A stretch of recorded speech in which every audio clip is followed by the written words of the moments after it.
আসসালামু আলাইকুম রহমতুল্লাহ। আশা করছি সবাই অনেক ভালো আছেন। আলহামদুলিল্লাহ আমি অনেক ভালো আছি।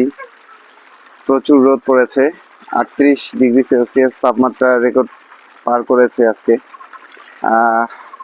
এই জন্য রেণু পুকুরে সেচ দেওয়া শুরু করেছি। আসলে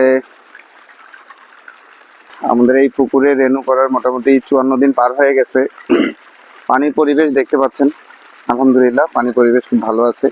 আজকে গ্রোথটা দেখবো, চলুন গ্রোথটা দেখা যাক। আসলে এই 54 দিনে আমার অনেক পরিশ্রম গেছে।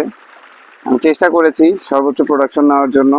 যেহেতু এটা আমার রেনু করার দ্বিতীয় বর্ষ, আমি এর আগে 2বার রেনু করেছি। ইচ্ছা আছে এবছর আরেকবার রেনু করব 25 সালের মধ্যেই। আপনাদের রেনু করার জন্য সর্বপ্রথম যে কাজটা করতে হবে, পুকুর প্রস্তুতি। আমি খুব সুন্দরভাবে পুকুর প্রস্তুত করার চেষ্টা করেছিলাম। আলহামদুলিল্লাহ এখন আমার নেট লাগানো আছে 54 দিন। সচরাচর কেউ 50 দিনের পরে নেট রাখে না, কারণ তখন আর সাপ ব্যাং খেতে পারে না খুব একটা। তারপর আমি রেখেছি। সবাই চেষ্টা করবেন, রেনু করলে অবশ্যই প্রোটেকশনের ব্যবস্থাটা রাখবেন। চলুন দেখা যাক আসলে প্রোগ্রেস কেমন হলো।